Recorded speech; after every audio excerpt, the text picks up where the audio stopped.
Situation 1. Waking up late. Charles and Mike are roommates in a college dormitory.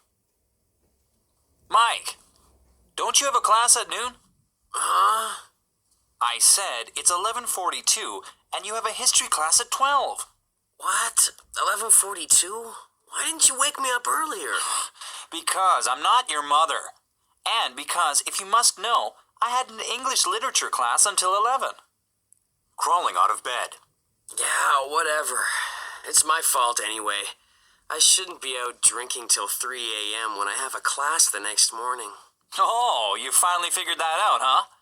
By the way, that's exactly what you said last Thursday morning when you got up late. You're hopeless. I thought we decided that you weren't my mother.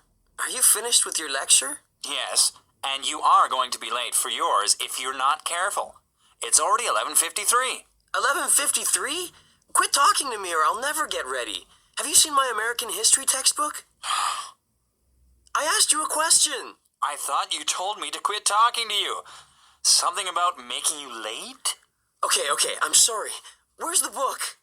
It's right over there on your desk. Grabbing the book and running for the door. You bastard. Yeah, you're welcome.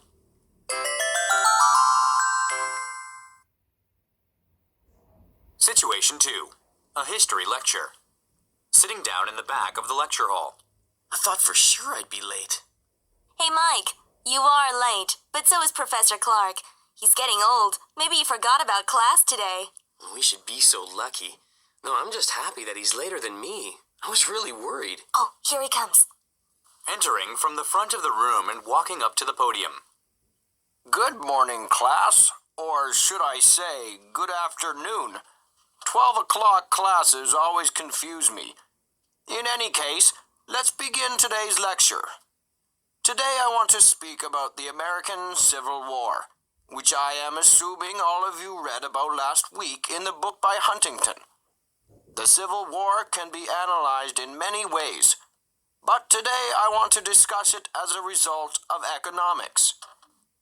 The northern United States industrialized rather early, and so had little need for slave labor in their society. The southern states, on the other hand, had an economy based on agriculture, particularly cotton. This caused a much higher demand for slaves to supply manual labor in the fields. Eventually, this fundamental difference in economic structures led to a difference in ideology. And, as ideological differences often do, this led to a conflict which eventually resulted in war. In this way, the Civil War is not unlike the Cold War between the United States and the Soviet Union, which was also largely caused by differing economic systems.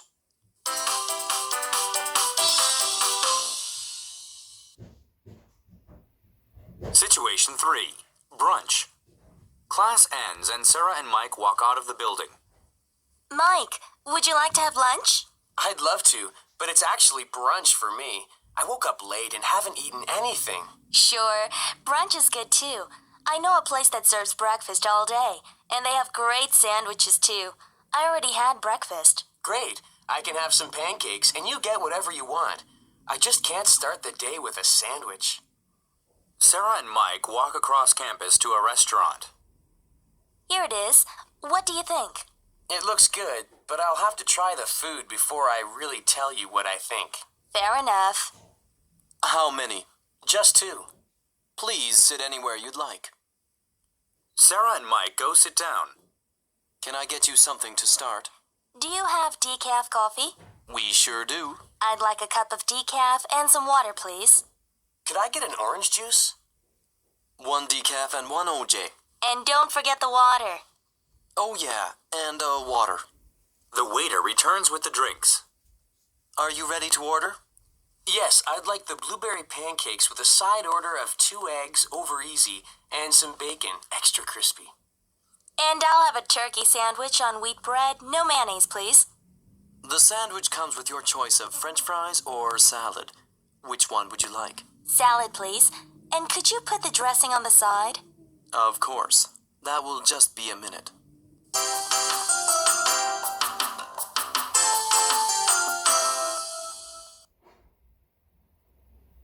Situation 4. Back in the dorm room. Did you make it to class on time? No, but neither did the professor, so it was no problem. Maybe he was out drinking last night, too. I doubt it. But at least you didn't get in trouble. You have class even earlier tomorrow morning. I hope you aren't going out again tonight. We'll see. Besides, you don't need to worry about me. My grades are fine. That's true, but I still worry. Why? Because when you wake up late or forget something or whatever, you always yell at me. Sorry, it's just that I am not used to living away from home. I am only a freshman, and this is the first time I haven't had my parents to wake me up, make me breakfast, and all that stuff. Yeah, I remember how it was. I mean, I'm only a junior, but it seems like I've been away from home forever. Still, during my first year of college, I was just like you.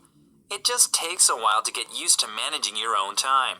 You'll be doing it in no time. I sure hope so. This is no way to live. You say that every day, and then go out every night. That's true. In fact, Sarah invited me to a party tonight at her sorority. A sorority party, huh? Now that's different. Do you think, I could join you? I'll see what I can do.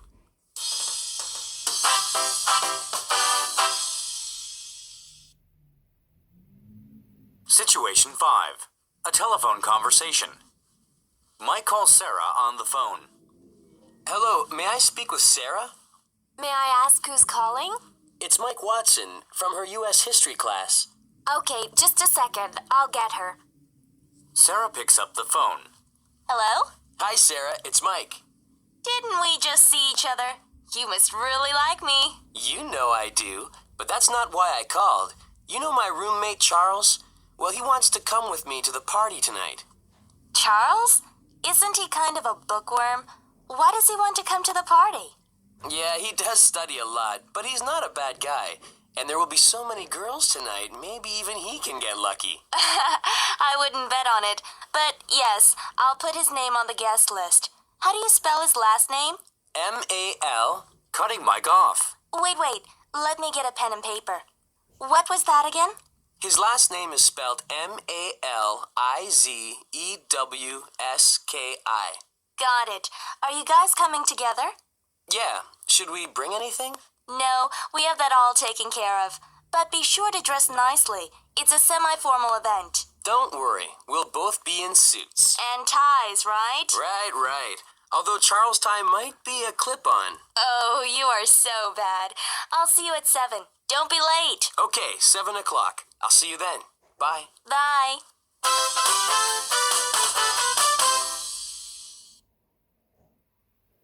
Situation 6. Buying a shirt.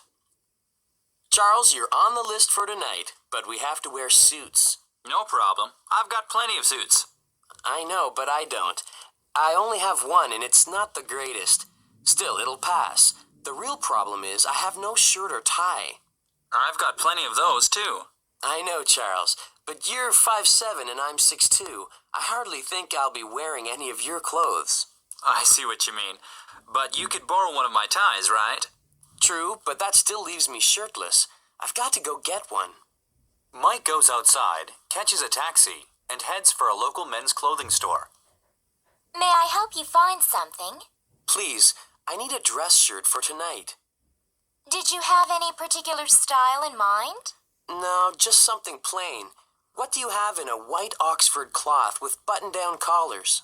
We have a very nice shirt from Ralph Lauren, but it has the polo mark on it. Is that okay? Fine. What size are you?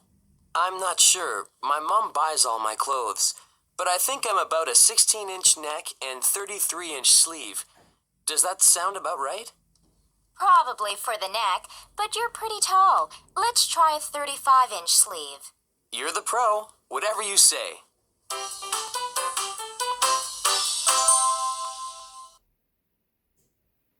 Situation 7. In a taxi. Where to, pal? To Carleton College, please. Do you know where Eliot House is? Elliot's house? I thought you wanted to go to Carleton. I do, and it's not Eliot's house, it's Eliot House. That's the name of my dormitory. Oh, why didn't you say so? And no, I don't know where it is. That's all right.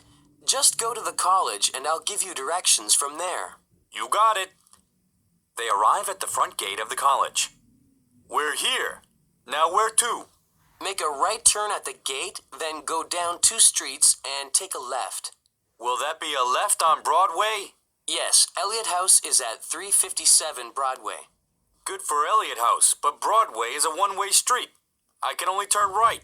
Whoops, sorry about that. I don't have a car and so I never pay attention to which streets are one way. Don't worry about it, kid. I know a shortcut anyway. I'll take the first left instead of the second, and then go around the back of your dorm. Great. It's a good thing you know the streets around here better than I do. That's my job. I get paid to know these streets. Where are you from? Not from around here, I guess. No, I'm just here for school. I'm originally from Delaware. Nice state, Delaware. Well, here we are. That'll be $7.50. Here's 9. Keep the change. Thanks. No, thank you.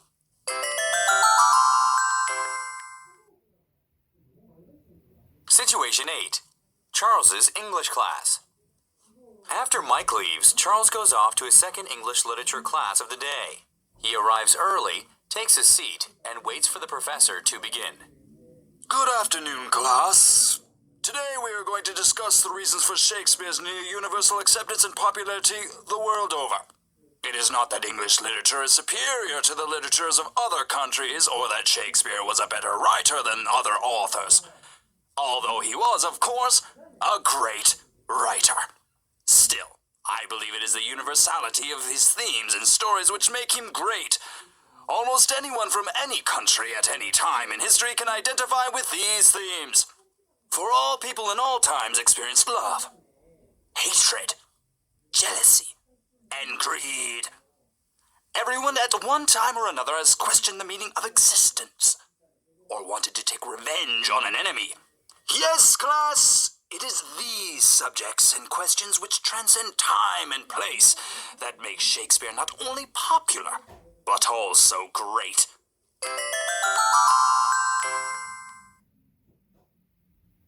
Situation 9. Getting ready for the party. Mike comes out of the bathroom.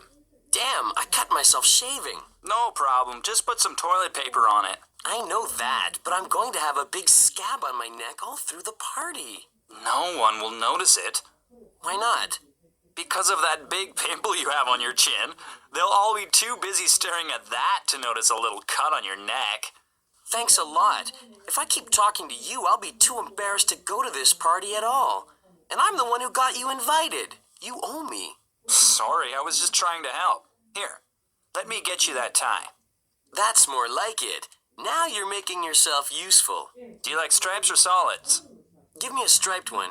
My shirt is solid white. I don't want to look too plain. Good thinking. Do you want a matching handkerchief? God, no. Charles, this is only a semi-formal occasion. Don't get too fancy. I know, but when I dress up, I like to go all out.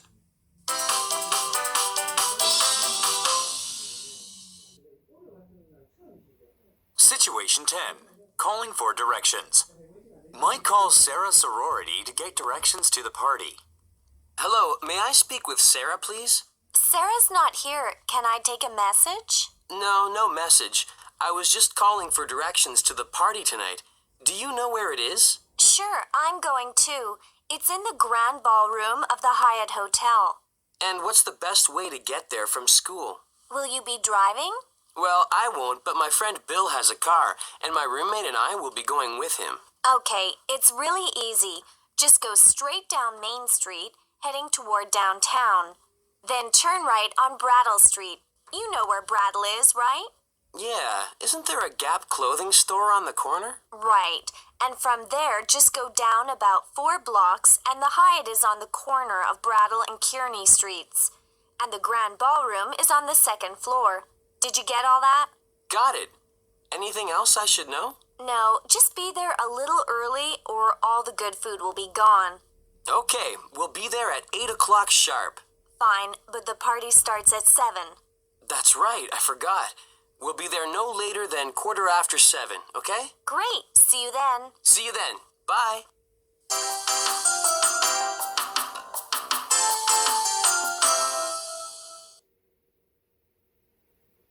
Situation 11. Mike introduces Charles to Bill. Bill arrives at the dormitory to drive Mike and Charles to the party. He knocks on their door. Who is it? It's Bill. Is Mike in? Yeah, Bill, I'm right here. Come on in. Bill comes into the room. Bill, how are you? I'd like you to meet my roommate, Charles. Reaching out to shake Charles's hand. Nice to meet you, Charles. My name's Bill Rodriguez. Hi, my name's Charles Malazewski. Nice to meet you too. What year are you, Charles? I'm a junior. How about you? I'm a freshman. Mike and I entered together. What's your major? I'm majoring in English literature. And you? Engineering, even though I'm terrible at math and science. I'm just the opposite. Math and science are easy for me, but I really like English lit. But I'm really not very good at it. Well, you can't be good at everything. I guess not. Are you girls done chatting yet? We're going to be late. Very funny. And don't worry, it's only 6:20. We've got plenty of time. You just keep getting ready. I'm enjoying talking to Charles. So, Charles, where are you from? Delaware. Have you ever been there? Sure. I'm from Pennsylvania, but my grandparents live in Delaware. I go there every summer. It's great. Where in Pennsylvania are you from? A little town outside of Philadelphia. You've probably never heard of it. Probably not. But I do know Philadelphia. Charles, everyone knows Philadelphia. Let's get going. You're right. It's always good to arrive a bit early. Let's go.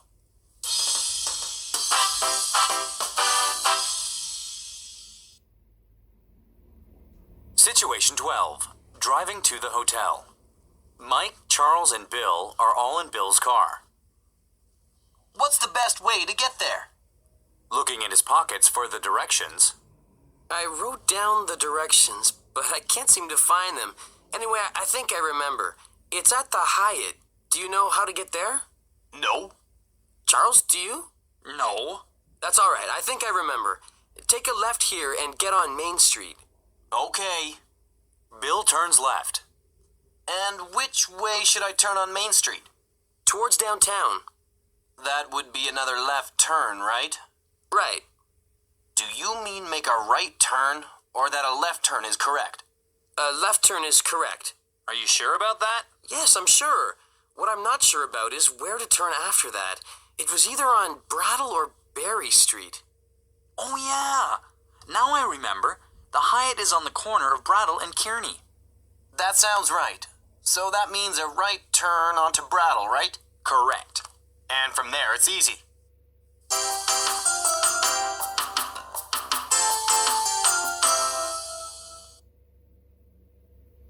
Situation 13. Arriving at the party. Mike, Charles, and Bill arrive at the hotel and ask the doorman for directions. Excuse me, but could you tell us where the grand ballroom is? Of course, sir. The grand ballroom is located on the second floor in the rear of the hotel. Thank you. Mike, Charles, and Bill go up to the second floor and arrive at the entrance to the grand ballroom. There is a woman standing in front of the door. Good evening, gentlemen. May I see your invitations? Mike, you didn't tell me about any invitations. Yeah, Mike. I thought you called Sarah and took care of it. I did. Look, miss. The woman cuts Mike off. My name is not Miss, it's Barbara. I'm sorry, Barbara. If I could just go in there and talk to my friend Sarah, I'm sure she could straighten this out. I'm sorry, not without an invitation. Yes, I understand. But to get our invitations, I have to go in and talk to Sarah. Well, okay, but only you. Your friends will have to wait here until you all have invitations. That's fine. I'll be right back. Mike goes in, finds Sarah, and returns with 3 invitations. Here you are, Barbara. 3 invitations. Sorry to bother you. No bother, I was just doing my job.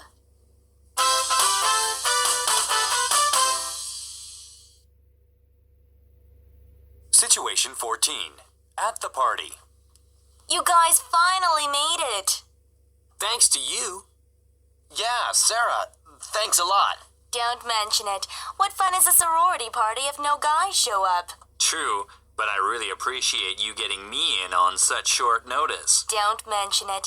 Any friend of Mike's is a friend of mine. Hey, that's a nice tie. Is it a clip-on? Sarah smiles. Mike and Bill try not to laugh. No, I tied it myself. Do you really like it? Yeah, and the stripes make you look taller. I'll take all the help I can get. Come on, Charles. Sarah's my date. Let me talk to her a little. Why don't you and Bill go meet some nice girls? I didn't come here to meet nice girls. You devil. I know what kind of girls you like.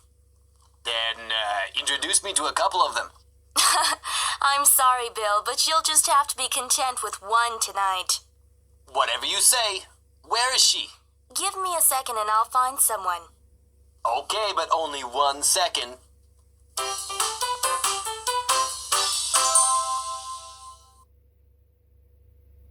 Situation 16. The morning after. Charles and Mike both wake up late. Hey, Charles, do you know what time it is? Let me check. It's 12:15. Damn, I knew we shouldn't have had those last 2 beers. What? You're the one who insisted we stay until that place closed. Yeah, but you're older than I am. You should have known better. Okay, whatever you say. But don't yell at me next time I tell you to stop drinking. Well, I can't promise anything, but I'll try. By the way, don't you have class at 1 o'clock? Class? What class? Your sociology class, perhaps? That's right, I forgot. How is it that you remember my schedule better than I do? Maybe because you always yell at me if I don't? Besides, I've been here longer than you, so I'm used to a college schedule. True, and even if I yell at you, that doesn't mean I don't appreciate all your help. I really do. Don't mention it. I think of you as a little brother. I have a baby brother who's the same age as you. Hey, wait a minute. I'm no baby.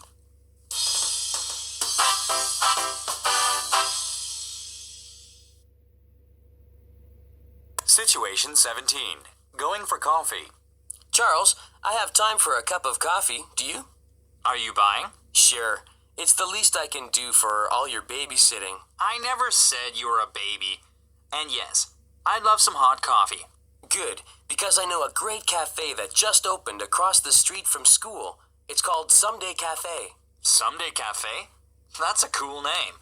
But is the coffee any good? Good? It's great. I always get the double latte, but their normal coffee is tasty too. Sounds good. Let's go. Charles and Mike quickly get dressed and go to the cafe. Hello, what would you like this afternoon? I'll have a double latte, please. And you? Could I please have a large coffee? Of course, that's 1 double latte and 1 large coffee, right? Right. How much is that? No, I said that I was paying. Well, that will be $4.50 for whoever is paying. That would be me. Here's $5. Thank you. Here is your change. Thanks. Charles, let's go sit over by the window. Okay. How about on that sofa? Okay.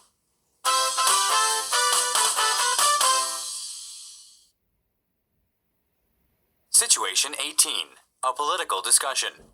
Charles and Mike go sit down on a sofa by the window. What do you think about the upcoming elections? Didn't your parents teach you not to discuss politics in the morning? What do you mean morning? It's already 12:40. Yes, but I've been awake less than an hour.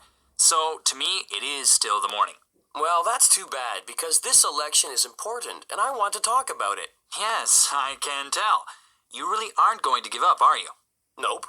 Okay, then, what is so important that you must talk about it before I finish my coffee? It's Mayor Jameson.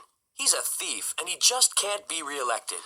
Listen, Mike, politics are politics. Even if we elect a new mayor, he will turn out just the same as Jameson. No, that's not true. Larry Strauss is running for mayor too, and he's an honest man. You really are a baby. You're so naive.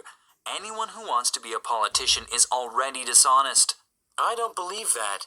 You are only 20 years old. Why are you so cynical? I am not cynical. I'm realistic. No, really, why are you so sure politicians are dishonest? Well, if you must know, my father is a politician. Really? Yes, really. What does he do? He's a state senator. How long has he been a senator? As long as I can remember. And he's always been crooked, so don't tell me you think politicians are honest. Look, Charles, I don't want to talk about politics. What? You're the one who started this discussion. I know, and now I'm ending it. I have class at 1.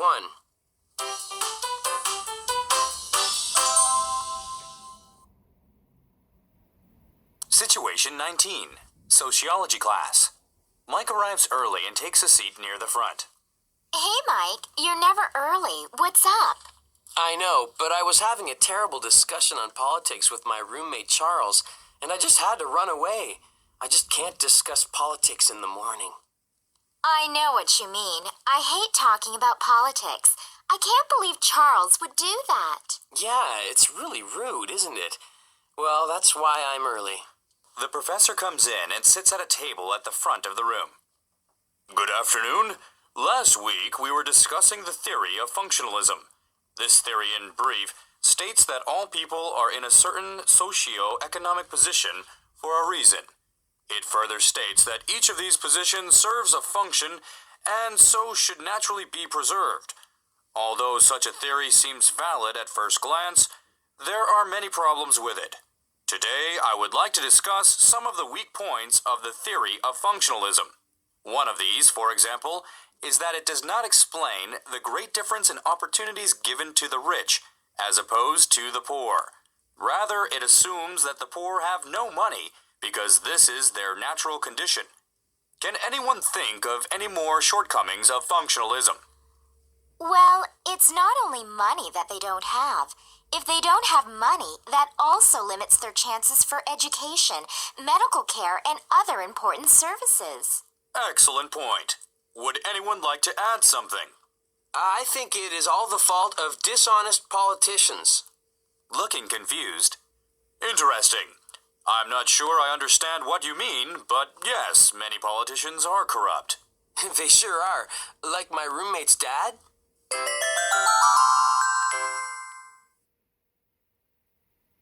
Situation 20. The laundromat. Class ends and Mike and Nancy leave together. Hey, what are you doing now? Nothing. Why? Oh, I was just going to do my laundry and I was wondering... Interrupting her. I'd love to, but there's only one washing machine in our dorm, right? Right, but I know of a cool laundromat about a block from school. How does that sound? It sounds all right. What's so cool about this particular place? Well, while you wash your clothes, you can do a lot of other things too. Other things? Like what? Well, they have a coffee bar. No, I just had coffee before class. They also have a snack bar with really good pizza and sandwiches. Aha, pizza. That's more like it. I'm really hungry. Good. If you come with me, I'll buy you some pizza. It's a deal, but I should warn you, I eat a lot. That's all right. I just got paid at work yesterday, so I have some extra money. I wish my girlfriend had some extra money sometimes. I pay for everything. Maybe you should think about getting a new girlfriend. Don't say that. Sarah's a great girl. I know. I was only joking. Oh, good.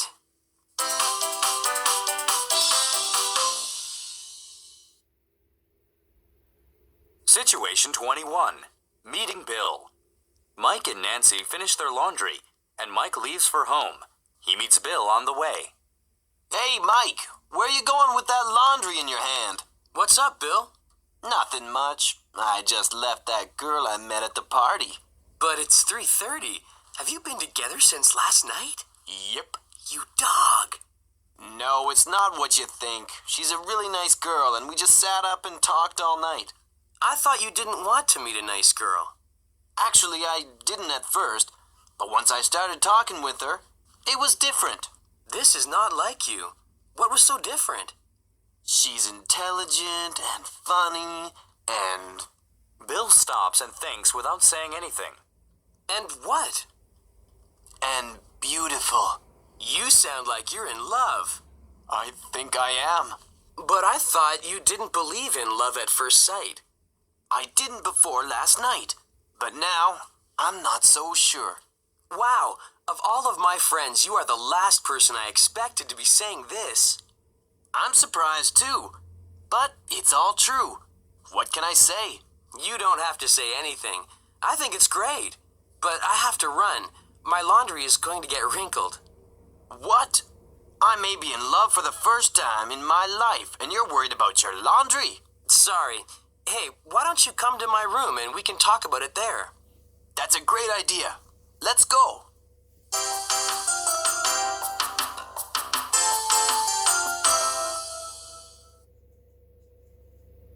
Situation 22. The Internet. Charles and his friend Christina are back in the dorm room using the Internet. Christina, do you usually use Netscape Navigator or Internet Explorer when you surf the web? Charles, I don't know anything about computers. That's why I'm here to learn from you. All right. Well, personally, I only use Netscape. It's the best, and besides, I don't like using anything from Microsoft. Charles, let's start at the beginning. What on earth does surfing the web mean? I forgot. You really are a beginner. Surfing the web means exploring the World Wide Web. That's nice. And what, may I ask, is the World Wide Web? That's just like saying the Internet. Okay, that's not so difficult to understand. No, it isn't. You'll understand all this in no time. I sure hope so. Not knowing about the internet makes me feel so pre-modern. Well, the Internet will have you feeling postmodern. At this point, I'd be happy with just plain modern. I think we can do that. Here, let's go to my home page. I don't want to sound dumb, but what's a home page? Don't worry about it, and don't ask so many questions. Just listen, watch, and learn. Soon you will understand everything. Is it really that easy? Yes, I'm telling you. All you have to do is be able to read and push buttons. There's nothing more to it. That much I think even I can do. I'm sure you can.